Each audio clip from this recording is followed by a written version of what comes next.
તો પૂછું છું કે જે અમારા મજૂરો છે, જે દિવસની 500, 1000, 1500 ની મજૂરી કરીને એનું જીવન ચલાવે, એનો ચૂલો સળગાવે, તો એમના પૈસા તમે કોને પૂછીને તમે આનું કૌભાંડ કર્યું?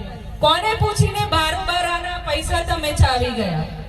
હું અહીંયાના સાંસદો છે, ધારાસભ્યો છે, બધાને પૂછવા માંગુ છું કે તમને આ જનતાએ અગર ચૂંટાઈને મોકલ્યું છે તો તમારી ફરજ બને છે કે તમે આમની ગ્રાન્ટોનું એક એમને વ્યવસ્થિત ગ્રાન્ટ મળે એવું નિરીક્ષણ કરવું પડે, અને આ કૌભાંડો ના થાય તો એને રોકવું પડે. પણ મને નથી લાગતું કે આપ અહીંયાના નેતાઓને કોઈ તમારી પડેલી છે. હું મારા યુવાઓને પૂછવા માંગુ છું, કેટલા યુવાઓ કોલેજ જાય છે? કેટલા યુવાઓ કોલેજ જાય છે? થોડા યુવાઓ જે કોલેજ જતા હશે એ નસીબદાર છે, પણ જે યુવાઓ કોલેજ છોડી દીધું કે કોલેજ એમને કોલેજથી કાઢી નાખ્યું, એ કેમ કાઢી નાખ્યું? કેમ કે ફીસ નથી ભરી શકતા.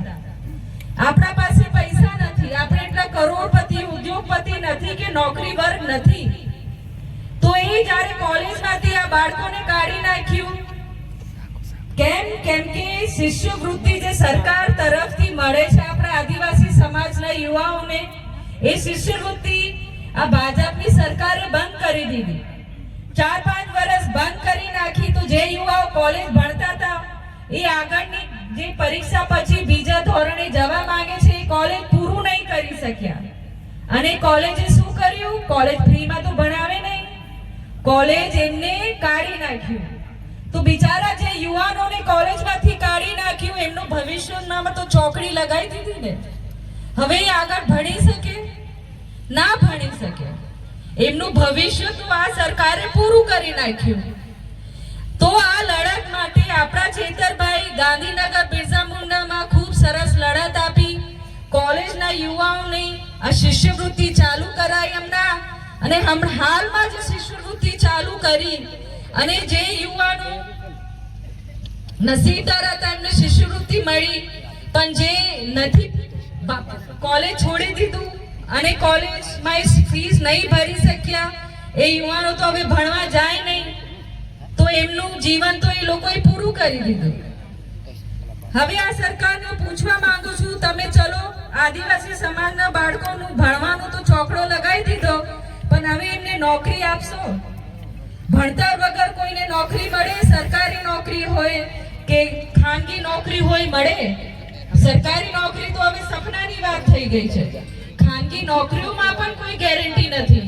6 મહિના કલાક 2 રાખે, જ્યાં સુધી આ પ્રાઇવેટ કંપની તમને પોસે, પછી એ પણ તમને કાઢી નાખશે.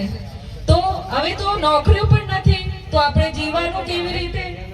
જીવા માટે ચલો બાપ દાદા જે જમીન છોડીને ગયા છે, તો એ જમીન અને ખેતર પણ આપણે જીવી લઈએ. આપણે બેંકથી લોન લઈને ખેતી કરીએ, મહેનત મજૂરી કરીએ, તડકામાં ઊભા રહીને આપણો પસીનો કાઢીને કપાસ કરીએ, અનાજ કરીએ. પણ જ્યારે ભાવનું વાત આવે તો આ સરકાર ભાવમાં પણ કટોકટી. આ સરકાર તમને ભાવ, એ ચૂંટણીમાં આપણે હવે નિર્ણય લેવાનું છે કે 5 વર્ષ પછી પાછું આ એક ચક્ર સમય આપણા હાથમાં આવ્યું છે. તો કેમ ના આ વખતે આપણે પરિવર્તન કરીએ? તાલુકા પંચાયત અને જિલ્લા પંચાયતની બોડી આપણે નસવાડી ખાતે બેસાડીએ, અને છોટાઉદેપુર જિલ્લામાં જિલ્લા પંચાયતની બોડી આપણે બેસે, આપણે આવું પ્રયત્ન કરીએ. આપણે પરિવર્તન લાવવાનું જરૂરત છે. તમે જોયું હશે કે કેટલા આ ભાજપ સરકારના કૌભાંડો નીકળે છે, અને એ કૌભાંડો આપણા એક જ આદિવાસી સમાજના નેતા છે, ચેતર વસાવા. એ આજ રોજ નસવાડી ગામે આપણે ભેગા થયા છે. આમ આદમી પાર્ટીની મીટિંગ આજે અમે યોજાઈ છે. તમને ખબર છે ચેતરભાઈ બસ હવે સભામાં 2 મિનિટમાં પહોંચવાના છે.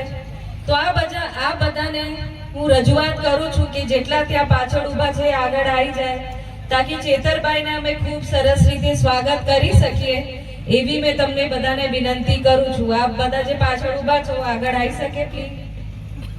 તમે આવી જાઓ આગળ બધા.